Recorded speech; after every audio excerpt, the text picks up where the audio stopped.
Hi, this is Michelle from Erie River Publishing. We are a small independent publishing house based out of Southern Ontario, and we publish horror, dark fiction, and dark fantasy. Today, we are here with some of our authors from our Elemental Cycle series. We've got 3 books in the series that have come out so far. We've got one more coming out in a couple months, but I've got 2 of them here just to kind of introduce them. We have Earth, which is all earth-based kind of horror. And then we have Fire, so a lot of fire stories. These are a really fun collection of, although the stories aren't necessarily connected, the running theme of the environmental element cycle is within all of them. And it's really interesting to see the different stories and techniques every author kind of brings to the table. So Erie River Publishing, like I said, we are small indie publishing house. You can find us on Twitter, on TikTok, Instagram, and Facebook. We also have a Patreon account. And the best way to support indie publishing, because I know a lot of people, they hear indie publishing, they don't quite know what that is. That just means that we don't have a lot of backers. It's funded by our supporters, our readers, our patron. So the best way to support are attending things like this, like, comment, sharing, leaving reviews for our authors and our publications. And if you see us at markets or conventions, to come and say hi and tell us how much you like it. But without further ado, let's introduce our authors. We've got, first one coming up is going to be Evan Purcell. I'm going to throw him on. Hello, how are you today? I'm wonderful. How are you? I'm very good. Where are you from? I'm from Arizona. Right now I'm in Puerto Vallarta, Mexico. So hello from Mexico. Hola. What are you doing there? Having like the best vacation ever? Oh my God, it is so nice here. It's kind of vacation, but I also do online work. So okay. Trying to stay busy in paradise. It's pretty great. Yeah. Trying to stay busy in paradise. Trying to stay busy in paradise. It's like -2 degrees right now. Oh, dude. In Ontario. Yeah. And the wind is biting. Yeah, it's kind of breezy. We have an ocean breeze right now, so probably pretty similar.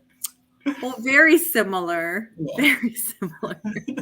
If anybody's here watching live, don't forget you can say hi in the comments. We've got Shelly. Hello, Shelby. Oh, Shelby. Hi, Shelby. Yeah. Michael, am I not doing something right? Has it started? It has started. I think so. Oh, it was a couple minutes late. I apologize. Yeah. So it is. Yeah, hi, Michael. There you go. Oh, there you go. It was me. I was late. And then Marcus. Hi, Marcus. He's another Canadian author. And next one we have Christian, Mr. CM Forrest. Why, hello. Hello. Fancy meeting you guys here. I know. What's the weather where you are? It's pretty nice today, actually. A little chilly this morning, but nice now. I want it to be 20 degrees, and I want there to be like flowers blooming. Mm-hmm. But it is. It's nice to finally see the sun. I'll give you that. Yeah, it's been pretty decent here, actually. Like, honestly, just being 2.5 hours south of you makes a huge difference. Sometimes, yeah, it does. It's been cold. All right, and next author up, we have Donna. Hello. Hi there. Hi, how are you? I'm great. Excellent. Where are you coming from? I'm outside of St. Louis, Missouri. So this morning it was 20 degrees and I was bitching. It's You're like, it's too cold. 45, maybe 50 now. I don't want to brag. It's like, I'm just going to do like huge eye rolls for everyone that's got warm weather right now. I'm over winter, but that's good. Yeah. So we are here today because we are talking about these awesome books that we are in. So Evan, what books are you in today? What are we going to be reading from? I'm in the Water Anthology. My story is Mama Mermaid. Oh, very cool. Yeah. Donna, you're in more than one, aren't you? Yeah, I'm in Earth, and I am also in this one that's coming out, Water. Yep. And today you said you're going to be reading from Earth, correct? Yeah. Okay. And then we have Christian, Mr. CM Forrest. Which one? You're in fire for what? Earth? Fire. Yes. Yes. I'm in fire. Yes. Okay. So we have one reading from each book. That was That's convenient. Wow. That is. I love this. Okay, awesome. Okay, so Christian's going to start us out first. He's going to be reading from Fire. So what I'm going to do is I'm going to say goodbye to the other two, Evan and Donna. Anyone that's watching, if you have any comments or questions for the authors, please feel free to leave them in the comments. We can see them and I'll bring them up. Shelby also says she's ready for the winter to be over. Okay, I'm going to try to get you out from stream. All right, bye. See you soon. Just us. It's just us. Just us left. Finally. Fun. We can talk about them now. Yeah. So, do you want to talk about the story a little bit before you throw us in, or do you want just? Are you starting from the beginning? No, we just do it. Do it. Okay. Yeah, I'll we're leave just you gonna do alone. it. All right. Have fun. Okay. So yes, I'm going to read from my story from this book called Fire. My story is called We Called It Mother, and I will read a little bit. I hope you all enjoy it. I can't remember when we started calling it Mother, or who was the first to do so. The bus was old, a marching band of loose bolts, grinding gears, and screeching brakes. Thomas joked that it used to be a prison bus, a vehicle reserved for transporting the worst convicts, the rapists, the killers. We all laughed, but I thought it could be true. How funny would that be? From murderers to children. Life was strange. Even the color of the bus hinted at a different past. It was a faded gunmetal gray instead of the classic yellow. I decided to ask one of the counselors once we reached Camp Sunny Creek if they knew the history of the vehicle. Hey, Ian, I bet you $20 I make out with Tamara this year, Thomas proclaimed with enthusiasm from the seat next to me. Thomas was a year older than me, already 13, and as such, the authority on all things female. If you believed him, he had even seen his cousin's boobs on 3 different occasions. I didn't believe him. But it was undeniable that he had kissed Bree Garrett behind the school last spring. I saw that with my own 2 eyes. Anyway, Tamara was Thomas's holy grail. He talked about her endlessly during the purgatory that was the space between summers. I was kind of sick of hearing about her, to be honest. Yeah, right. You have a better chance of making out with Doris than you would Tamara, I replied. Thomas laughed, then mock gagged. Doris was the lunch lady of Camp Sunny Creek and had more hair on her chin than either Thomas or I could ever dream of. We talked and joked and laughed as the gray bus bounced along the rutted, winding road that slithered through the woods, each jolt lifting us momentarily from our seats. The road to camp was usually smooth and even, but a fallen branch had rerouted us down a rarely used logging road.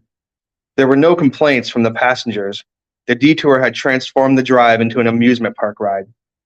The bus driver, a man in his early hundreds if the wrinkles were to be believed, would occasionally look back over his shoulder and politely tell us to shut up. Even I knew that getting a busload of exciting, mostly preteens to quiet down ranked somewhere on the impossibility meter between accurately predicting the weather and walking on the surface of the sun. Thomas was especially boisterous. He was determined to make out with Tamara. I encouraged his enthusiasm, and if anybody was bound to lock lips with the beauty, it was Thomas. And he could have her as far as I was concerned. Tamara was pretty, there's no denying, but my thoughts centered fully on Faith. She wasn't as hot as Tamara, at least in somebody like Thomas's opinion, but she was funny and an incredible artist. After last year, I couldn't stop thinking about her. My gaze drifted like a slow-moving fog along the floor of the bus until it came to a rest on the seat holding the girl of my desires. With the ability to read my mind, a skill most longtime best friends develop, Thomas leaned over and asked, "So, who you gonna make out with, Ian? Is it Faith?" "What?" I pushed him back toward the window. "Nobody." A smile split his face. "Are you sure? Because I think you're lying. I think you want to bury your tongue right down Faith's throat." "Shh." I glanced around nervously at the girl, afraid she would hear. Thomas launched forward, wrapped his arms around my neck, his voice rising several octaves. "Oh, Ian, I love you so much. Fill me full of babies." A staccato of loud kissing sounds erupted from his mouth. "Screw off, Thomas." I could feel my face burning with embarrassment. "Give it to me, Ian. Give me your hot body." He jumped on me. "Knock it the heck off, you boys." I peered at the angry eyes of the bus driver. The lines in his forehead were furrowed so deeply I suspected he could carry his belongings in them. An apology began to take form on my lips, but fell away, vanished, as I saw what had just wandered into the road in front of the bus. A thin, wobbly, white-tailed fawn. The bus driver, his face still twisted to glare over his shoulder, hadn't seen it. I opened my mouth to yell, but Thomas yanked me into his embrace, oblivious to what was ahead. Come here, lover boy, I want to be your wife. Just before I was pulled below the edge of the seat, I saw the tiny deer leap. I prayed it would make it, that it would successfully dodge the 25,000 pounds of death barreling toward it. Sadly, the white-tailed fawn wasn't fast enough. The poor creature smashed against the front bumper, its skull smacking the windshield. A wild spider web of cracks grew from the impact. The bus driver cursed. The vehicle slewed to the side. Everybody screamed. I screamed. And then we were off the road. A sound like unending thunder filled my ears. Gravity lost direction. I slammed into the ceiling, then back down again. A kid 2 seats in front of me, I think her name was Marissa, smashed through the window and she was gone. The view through the front her windshield was of a tumbling, angry forest, and then a yawning chasm. It looked like a mouth, as if nature herself had decided to swallow us whole. Then a jarring bang that caused the world around me to explode. I vaguely recall pulling myself through one of the smashed windows, of crawling through the mud, and then nothing. I could hear them before I could see them, screaming, terrible, awful screaming, tortured moans piercing behind a furious crackling. When I could finally open my eyes, they were so heavy. I saw that I had become entangled in somebody's clothes. A shredded suitcase lay next to me, an assortment of shirts and shorts and littered the dark ground. A bright, all-encompassing light filled the world. It was overwhelming, so I looked away. There was movement to my left, my right, slowly creeping things that refused to coalesce into something known emerged. And the screaming, the never-ending screaming. I'm going to stop right there because I want to take all the time. You don't want to take all the time. I do want to take all the time, but you know what? I'm not gonna. I honestly, I love that your voices that you put in there. Yeah, I'm trying to make it. I just started laughing out loud. I was like, oh, I love it. I love it. If anybody again has any comments, hi Candace. Hi Candace. Comments or questions with the story. I remember, I put my own comment on there. Oh my God. That's cheating. I didn't mean to click that one. Wow. This guy's good. See, Marcus knows. Thank you, Marcus. Your check is in the mail. Your check. I love Thank you. Thank you, Michael. Yeah. I don't want to take much time. It's a mood. That is a mood. Mm-hmm. I specifically remember talking to Simone. I was like, so how are the submissions going? And they were like, I've got this one submission. And they told me about something that happened in your story that I'm not going to tell because it was like so ridiculously disgusting. I was like, you can't be serious. Who wrote it? And they're like, Christian. I'm like, oh my God. I was like, of course. You know, I gotta do what I do. I know. You know. I know. So the first 2 of our books have some art on the interior of it. I gotta find yours. I am going to be doing art. These ones were created using an AI, and I've since decided we're not going to be using that anymore because I know there's a lot of controversy about it, and I am going to make the art myself, which is why it's taking a little bit longer. But whatever, it'll be worth it. Oh yeah, that's definitely the right move. What page is your thing on? Well, I'm pretty sure you're looking in Earth, and that is the wrong book. Yeah. So my story is on page. I found it 141. There you go. The art inspired by their story, his story, and it's such a creepy, exciting story. I hope people really enjoy it. To pick up this one, it's not on the link below, but you would wait. No, it is. It's Fire. It's not Earth. You would go books to read, Fire Cycle, and it's available in paperback and ebook, and it's also on Kindle Unlimited. Now, where was the? I did AI the covers, but I did not AI cover for Water, which is coming out. Sorry, what was the inspiration for this one? That's what I need. Like, Yeah. where did you come up with this messed up story? I think this is one of the rare times where like I think the name of the story came to me before the story. I usually don't name things I write until like way at the end. They're called like short story 1 or like Really? yeah. So interesting. Yeah, they just have very like placeholder names, but in this one I think just something about a story called We Called It Mother.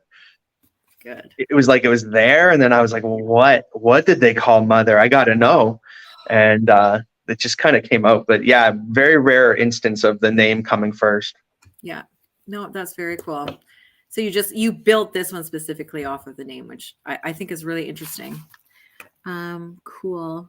And then Shelby goes, I was wondering if the bus was Mother is probably what they meant. I mean, gotta read the You're story. gonna have to read it. Gotta read it. You gotta read it to find out. Yeah, you can't jump the line. You gotta read. I know, you gotta stand in line for the bus. Yeah, You gotta stand in line for it. that's right. Yeah. And then Shelby's also making fun of me because I was looking at Earth, but I thought it was Fire. It is Fire. And that's okay. It's just me. Yeah. And Marcus goes, this happens to me sometimes too with the titles. That's really cool. I love how, I normally have a title, but it's with an entire plot in my head, but also I never end up writing it. So there's that too. I think that's kind of common though, that people have I know I have several friends that do that. They have a title way before they have any, like a little bit of a story, but mostly the titles first, which doesn't work for me. Yeah. Usually. We Did all this are time. different, right? Yeah. But this one, you wanted something that was Mother. And Shelby goes, Mother, the incinerator bus. That's a cool name. All right. Well, thank you so much for coming and for submitting your story. Obviously, Yes. always. Thanks for I love accepting reading it. You gotta thank Simone for these. They were in charge of doing all of the quarterlies. And also there are more quarterlies going on right now. We've got Chalice or Cups going on. Last year, as you said, we did like an elemental cycle. This one we're doing like a tarot kind of idea, but it doesn't have to be necessarily a tarot card. It can be just the element of the tarot that your story is about. But that's going on right now. So sorry for spieling that. You got to get writing. No, you got to let people know. You got to let them know. I know. Yeah. I've been by this time. My month has been insane, but you write something about a cup. All right. All right. They called it Father. Yeah. I was going to say brother, because then it kind of rhymes with mother. It could be like a whole thing. It could be about like a cup, like a jockstrap cup. Yeah. Oh. Thanks. Yeah. Thanks. Putting that out there. That's what I bring. I appreciate it. Yeah. Well, thank you for coming. I'll see you at the end, and yes. I will talk to you later. Always a pleasure. Always a pleasure. Okay, next up on the docket, we have Evan. Are you ready? I'm just putting you on. I did see this right before I clicked. Yes, I am. Hello, everybody. Hello. How are you today? Wonderful, beautiful day. Done with the Oscars. I really got into following that, and now just kind of. Wow. Yeah, I don't know. Movies are big for me, so it was. Yeah, Oscar season is like, I don't know, the Super Bowl. Wow. Sure. That's awesome. I do not follow the Oscars, but I do love movies. I just have never been up much for rewards, which I don't know. Huh. Yeah. I wonder why. Is it because I wasn't loved enough as a child? No.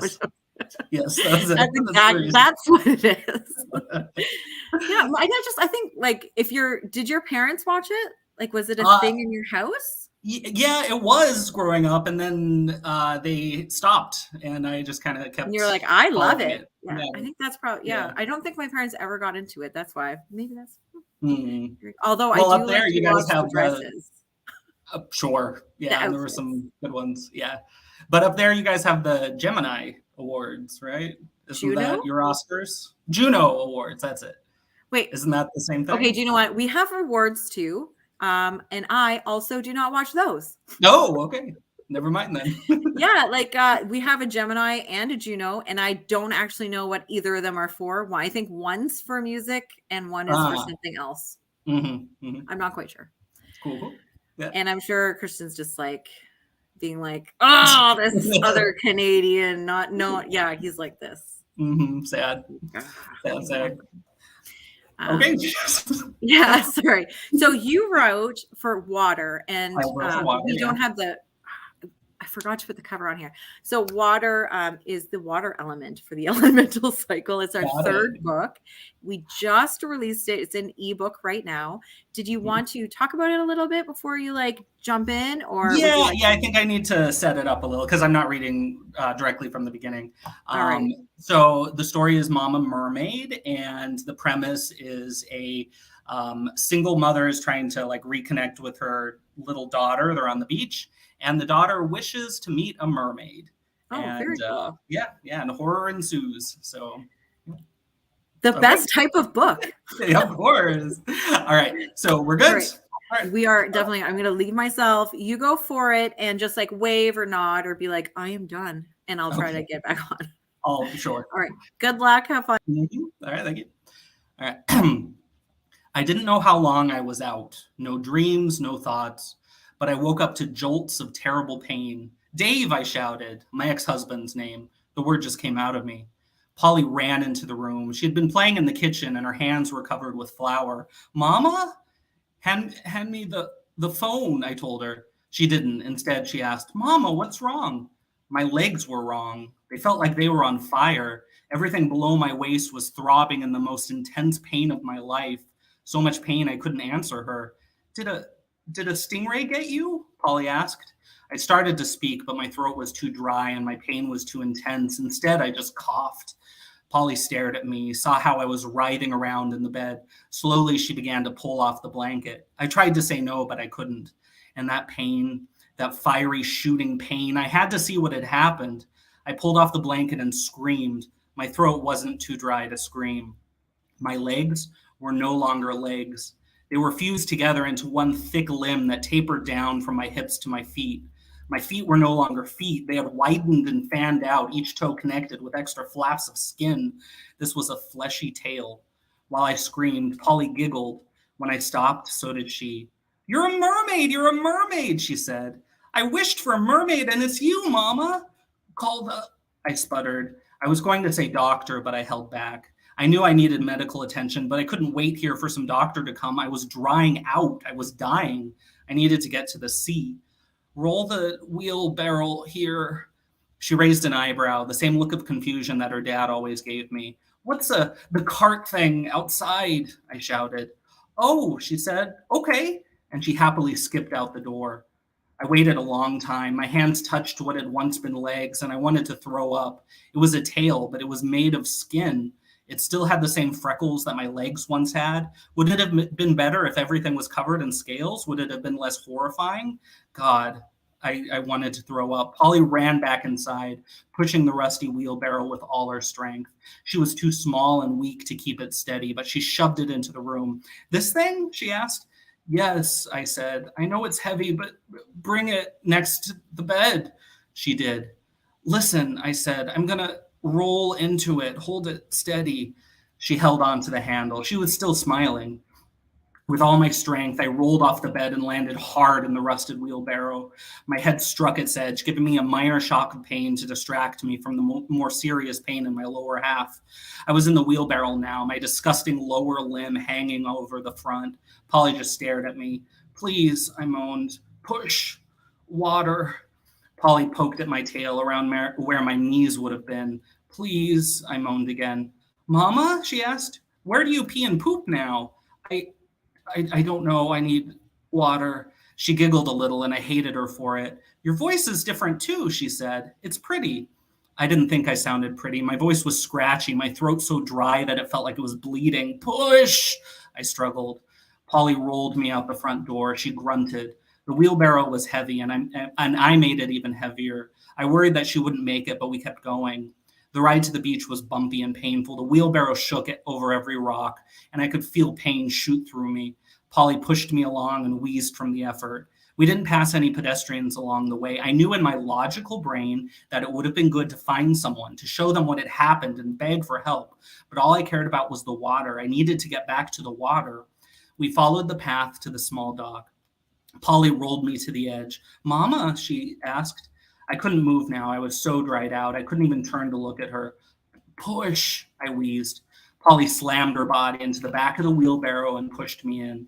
The wheelbarrow sank instantly to the bottom.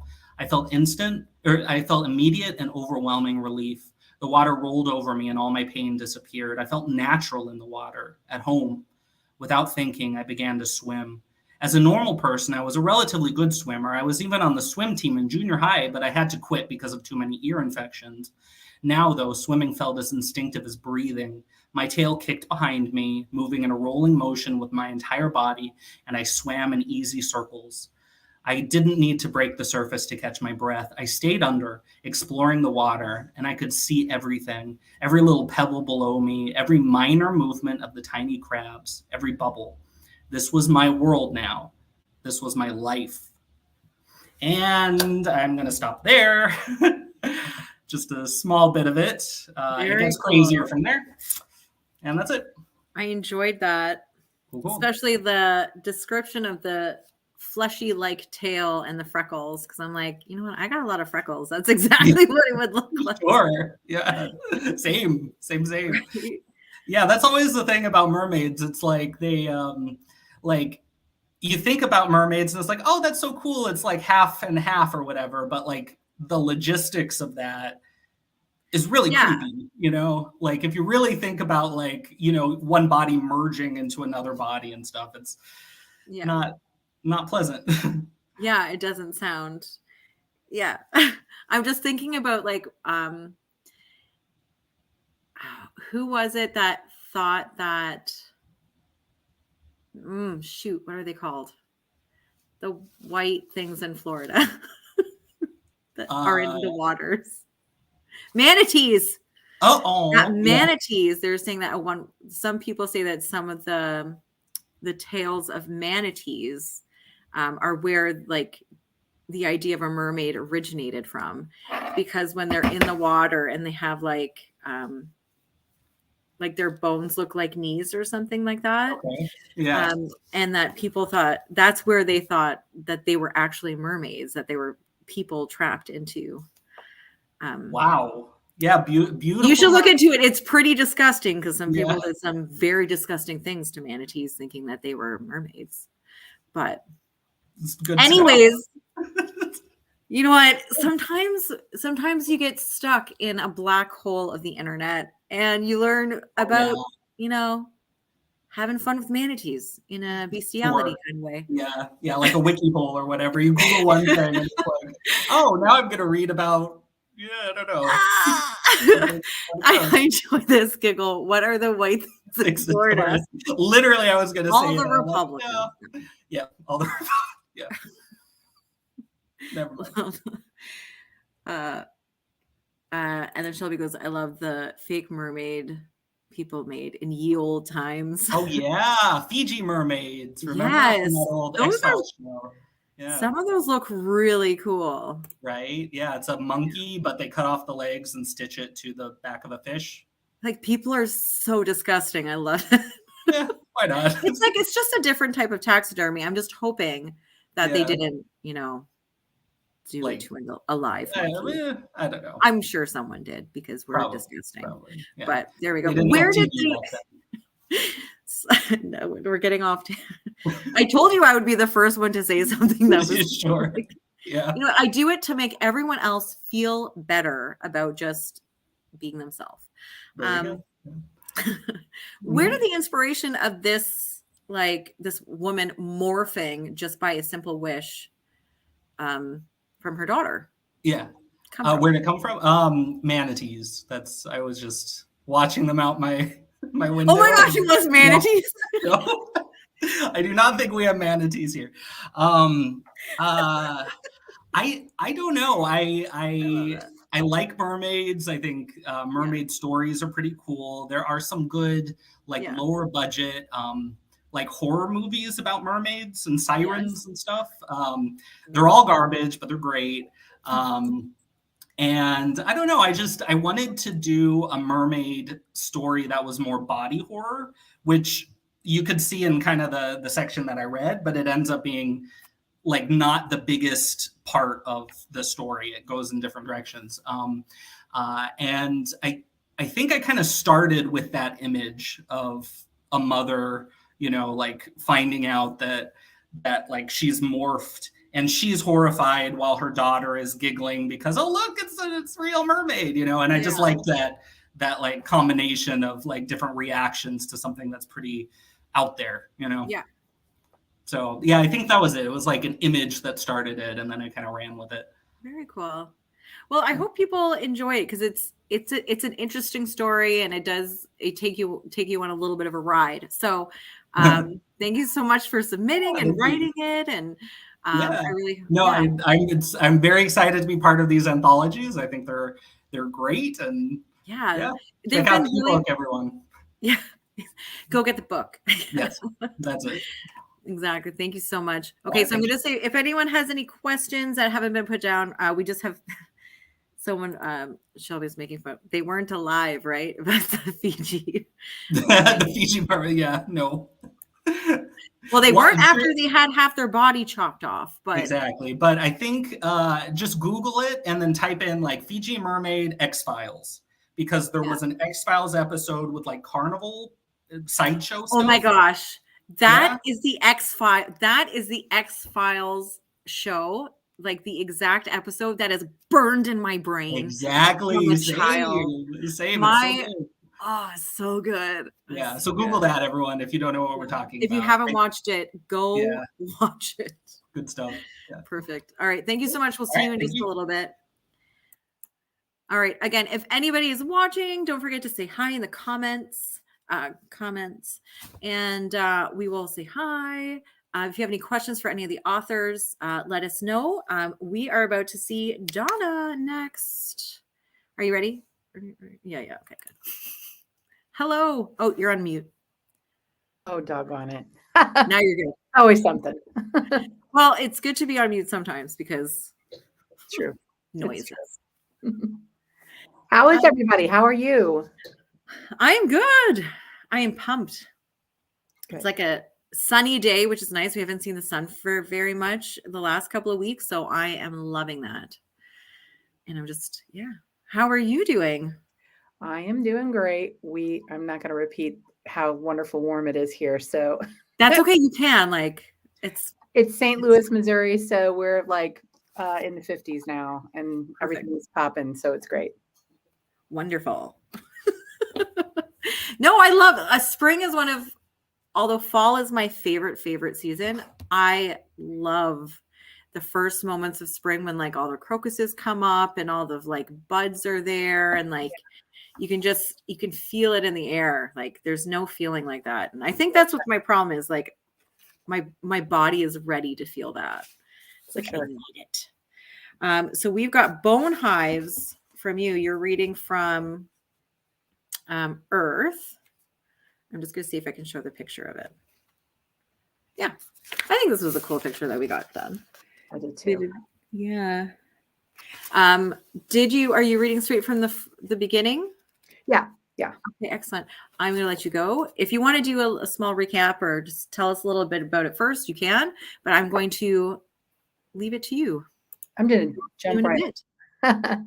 Hi, everybody. This is Bone Hives. Mike's hand slid across the slick face of the cave wall, searching for another handhold. Free climbing in an unexplored cave was sexy, she had said. In front of him, Laura glowed with the dewy sweat of exertion and exhilaration. She was a goddess and a daredevil, and he could only hope to keep up. You all right back there? Her headlamp blinded him for a second, But his eyes adjusted, and when he did, he saw the silly grin on her face. It was looking good for a romp when the climb was over. He flexed, hoping he looked good against the rock. Capable, at least. He'd never done this before, and even though he was a true gym rat, it was testing muscles he didn't even know he had. I'm fine. Lead on, milady. They filled the silence with scrabbling steps and pebbles tinging into the darkness. Maybe it was the darkness that made Mike feel like he was already falling. How could the dark be so big? So big and so close. He stuffed his fear down under his clenched core and his straining thighs.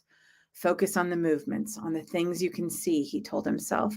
Focus on following Laura because she knows what she's doing. You've been here before? A bunch of times. I know this place so well, I don't even need the light. Mike laughed, though it was fake. Something in the tone of her voice wasn't right. Almost there. She dropped onto a ledge and lit the handholds that led him to it as well. He panted, trying to catch his breath, and stretched a bit before they went on. Climbing down had been hard, harder than lifting, harder than the marathon he'd run or climbing he'd done in Colorado. Darkness pressed in on him again, heavier, and his lungs didn't want to take it in. He sat down hard, focusing on breathing. As much as he wanted to impress Laura, he couldn't shake the fact that his body didn't like this place. Trying to rationalize and scoffing at his childish fear of the dark did nothing to calm the bone-deep feeling that things weren't right and that he didn't belong in the belly of the earth. Let's head back, huh? He said once he knew his voice wouldn't crack. I'll get us dinner and give you an amazing back rub after. She squatted down next to him, so close he felt the hot breath behind her words. We're so close. Just a little more. Wait till you see it. How am I going to see it? All we have are these little headlamps and, hey, her voice lost some of the flirty sweetness. Trust me. You'll see it just fine. 5 more minutes of climbing, and then it's a flat walk for 15. Swear. So deep. People weren't meant to be this deep in the earth's secret places. She stood and stretched. Mike couldn't help staring at her in the half-light. She moved like a lioness, flexing each joint. It wasn't a sexual thing, but the power in her limbs and the effortless suppleness stirred enough longing in him that he could tamp down the fear and follow her into the dark. Why wouldn't he? She was all he'd ever wanted. He followed as she lowered herself easily over the lip of the rock shelf. She unerringly found the best handholds and told him where to put his feet. There wasn't any pretense of him being capable of doing it himself. Not anymore. This had become her show, and he was a participant, a follower. Mike didn't mind that. It took some of the pressure away and allowed him just to focus on breaths, steps. If it weren't for the cold fingers of the dark and the slick stone, he could have imagined himself away from here the way he did when he daydreamed at work. Breathe. Hand, foot, lower, breathe. And finally, he stepped on flat stone. He leaned down, bracing his knees and letting the shaking in his muscles settle. Laura stood beside him and rubbed his back lightly, in a motherly way. Mike shrugged it off and stood up quickly. I'm good, babe. Lead on. But he wasn't good. Since his feet hit the path, his brain buzzed and it tingled inside his skull. As sweaty as he'd been moments before, his skin was icy, tight across him, like it shrunk into something that didn't fit. Laura grabbed his hand and led him down the path. 15 minutes and he'd see this cave formation she'd raved about. 15 minutes and he'd turn around and make his way back out, they'd be away. And maybe he would leave Laura, gorgeous or not, because her hand was cold in his and her hair floated weirdly around her head. And she glowed. Glowed? That didn't make sense. Turn off your lamp, she said. No. He couldn't stop her from reaching up and jerking the headlamp off his head. It clattered to the floor and flashed out. Fuck, Laura. Look. She dropped his hand and pointed ahead. The darkness had grayed. A corona of greenish-yellow light flirted around the edges of what looked like a turn in the cave throat. Something about it, the color and the movement and the buzz in his skull that seemed to match the lights of life, made him want to bolt, dark or not. It wasn't right. He took a step back, and it was like walking through fire. Laura grabbed his elbow and pulled. Mike followed because her grip was iron, and he couldn't find enough strength to shake it off. As solid as the earth under him felt, her fingers clamped down with more power. All he could think was that it would be over soon. The maddening buzz drowned out every other thought but that. They rounded the corner, and the cave opened into a cathedral room that couldn't be. Yes, they'd gone deep into that cave, but so far down that the gravity thickened around each step. But this was a whole world and greenish yellow dome of stone that stretched out into infinity. It hurt to look up, so Mike dropped his eyes. Massive structures grew out of the floor, like the cave had roots that twisted and tangled up and up. They reached into the vaulted ceiling, and again, Mike's eyes could follow them to their end. It hurt so bad to even try that he dropped to his knees. "Why did you bring me here?" Mike whispered. He wiped at his eyes and realized they were bleeding. Nothing felt right.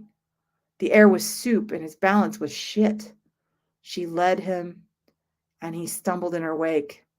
"Those things, what are they?" "Those are the bone hives, Mike. I grew up here." The buzzing in his head got so loud he collapsed next to her. He couldn't see anymore, not through the veil of blood, but he could hear. Other murmurs, other men, laced with fear in the tone of their words, men asking why and what, and women who answered that all sounded just like Laura. I'll stop there. There's more. That seems like a good place. I love that so much. Just like the way that you described it, the air was soup and just like, and just, yeah, I enjoyed it. We've got Laura the Cave Siren. Oh, wait, no, sorry. Laura the Cave Siren. And then you captured spelunking and claustrophobia well. I agree. Oh, that was so awesome. Thank you. I agree. Lots of fun. It's like, ooh, wrecking worlds again. That's my buddy. Excellent. Hello. So what was the inspiration for this one? Like, how did you come up with this idea? Was it already written or did you write it specifically for It's funny. It was already written. It fits well. It does. It does. I was so excited when I saw your call. I'm always excited when I see Eerie calls. I just love writing for your series. It's a lot of fun. Thank you.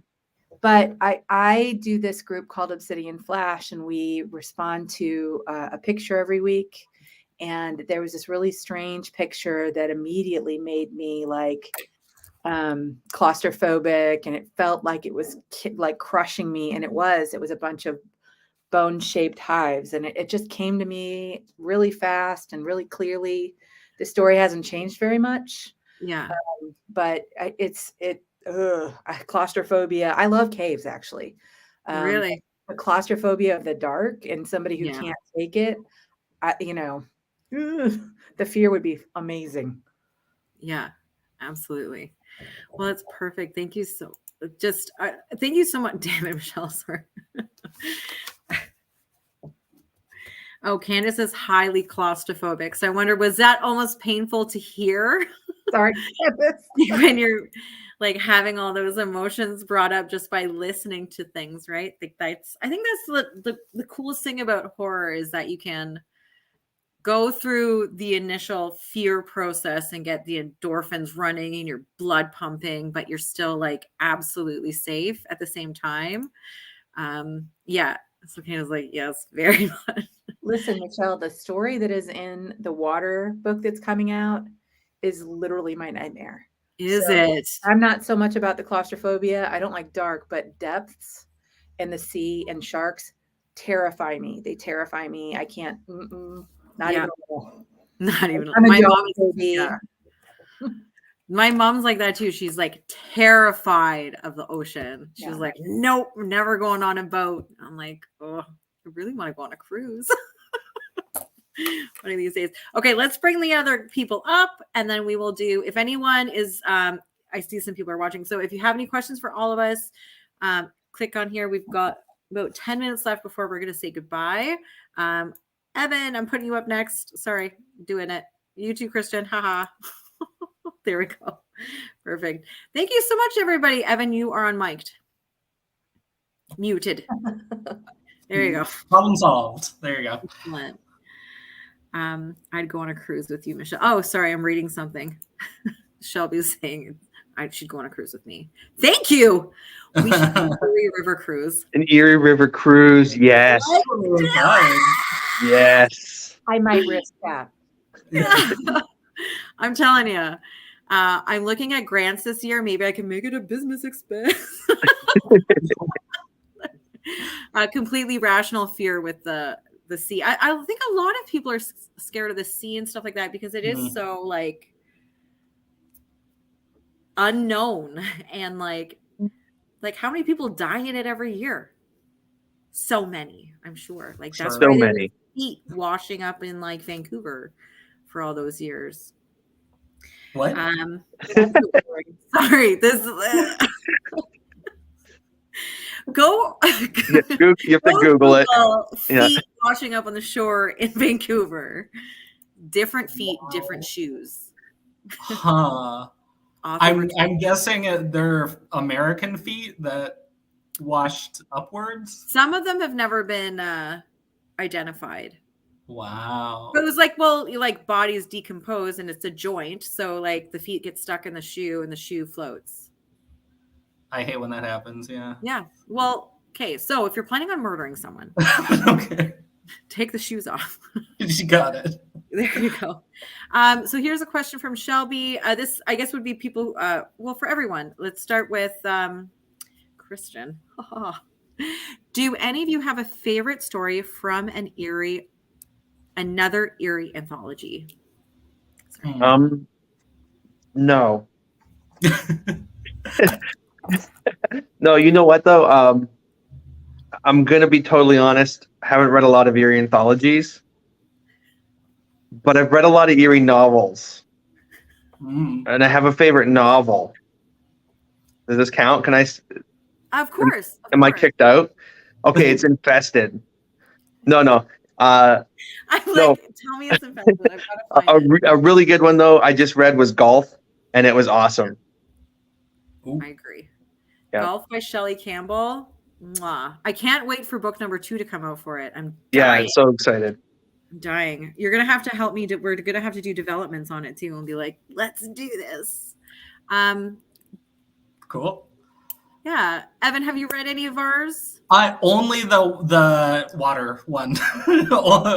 so just the one that you guys sent me a copy of, and Like, quickly, just like go through and just be like, this story.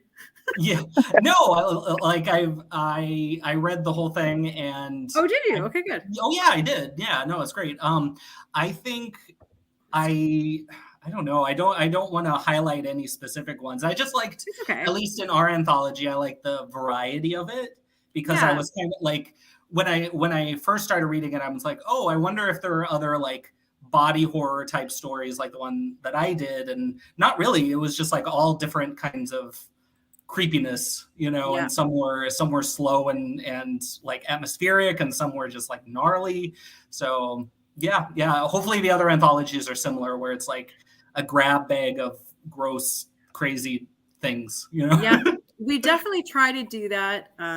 Like in all of the anthologies, there's different genres and different types of horror. We try to make sure that it's a balance because we don't necessarily want it to be one tone throughout. Mm-hmm. So it's really interesting what everyone comes up with in the stories themselves, like with just one simple plot idea: earth, water, fire. The range of stories that can be in there are really kind of unique and interesting. So, Donna, have you read any of our anthologies, and do you like stories? Actually, What? I am an anthology reader, so Okay. so not to plug just because I'm in this one, I do love this one, but I love the reader that you got for this. I read the audiobook a lot. I come back to it. So I have a story in here, but the other stories are so well read and so well done. He was really good. Oh He my read the first one too, Did he? volume 1 and 2. Yeah, the great voice and great stories. I love that. I think The Forest is scary also. Yeah, So it is. I enjoyed both 1 and 2. And I can't pick a story, but the vibe is awesome. Yeah. And it's such a good variety of why you should be scared of the forest. Yeah. It's very, I agree. The Calls from series is like, it's my heart. That's where we started. So I love them all. But for me, I don't have I do have one story that I always go back to, and it's in Vale. It's about the boy's mother that comes back to life. And it just like, it's body horror. It's gross. It's disgusting. I love it so much. It makes me want to vomit. So, Cool. So if you like ghosty stories, it Calls from the Vales probably. Now, let's do a little bit of a round circle. You guys tell us, where can we find you? What do you have out? Are you on social media? Let's do this. Donna, we're going to start with you first. The best place to find all my social media, and I am on social media, but I've got a webpage. It's Donna JW Monroe. I'm also on Facebook a lot, but I Twitter and I do the other things as well. I have a YA dystopian that just came out. Do you have a copy of it or anything? Oh man, it's upstairs. Oh, I should have told you to have it with your books. I brought your books down. Anyway, it's on Amazon, and perfect. I'm really proud of it. And the second one should be coming out pretty soon. Excellent. Give me your links, and I'll make sure I put it in the description. Okay. What is it called? Oh, that's a good question too. It's called Revelation Poppet Cycle Book 1 is what it's called. It's kind of a zombie book. It's a zombie book. Very cool. All right. Evan, what about you? Oh, I'm going to turn this. Okay. I'm not great with the socials. I think probably my Facebook author page is the best for finding my stuff. I'm working on a couple different projects, podcast. There's a short or a low budget horror slasher movie that's going to come out hopefully soon that I wrote. So we're working on that. Yeah. I guess I can add the links to that. We're looking for investors and stuff as we. You should look at a Kickstarter. Yeah, I think that'll eventually happen. Basically, we started filming it last year, and then there were issues with COVID, and we had to shut down early. So we're going to finish filming the rest of that later. So I'm very proud of that. Really excited. I have some young adult novels, Karma Tandon, Monster Hunter. Those I'm really proud of. And then 2 romance novels that are coming out later this year. So is it under this? Do you use the same pen name? It's all under my own name. I'm too selfish to, or not selfish. I mean, it's like I work on something. I want to use my own name. You know, even though you probably shouldn't, like fan base wise. It is a personal decision. Yeah. There is a right answer, but you're allowed to do whatever you want to do. Exactly. Thank you. So, lots of little things. So just keep check out Facebook. Yeah. Very cool. Excellent. All right, Mr. CM Forrest. Yeah. So a reason not to have a pen name is because then some stuff is under your name and some stuff is under your pen name, and it makes it hard to find things. So in my case, I am on all the things, all the various things. But some are under Christian Lafayette, some are under CM Forrest. So probably best place to find me would be christianlafayette.com. Got that before I got my pen name. So you can change it. I could, but then there's effort involved, and I don't know. But if you go there, there's like a link that has all the links, a link of all the links. A link. Like a master link, we'll call it. Yeah. One link to rule them all. Exactly. One link to rule them all. But yeah, like Instagram and Twitter and TikTok and all the cool things kids On do these all days. things. That's excellent. And your books? My books are sorry, somebody's destroying my kitchen at the moment. My books, yes, Infested came out. Yeah, it's already out. Yeah, I know. Through a publisher called Erie River. So that's amazing. And you're the best, Michelle. And you should find that and read it, everybody. And I have a novella called We All Fall Before the Harvest, which is cosmic horror. Mm-hmm. And I don't have them either. I was not prepared. So picture. And you know, it's really funny. I don't have yours either. Yeah. I have it. Yeah, I don't. But well, thank you so much, everybody, for coming and hanging out. Thank you. Yeah. And just partaking in this. Again, we've got 3 out right now. We have earth, we have fire, and then we have water, which is not my face, but is available. You can get it at you can get it on Amazon right now as an ebook. It's on Kindle Unlimited, and then will be coming on paperback in a week. So hope you guys have a wonderful night. Thank you so much for coming, and thank you so much for submitting your stories. Thank you. Bye, everybody. Bye. Bye.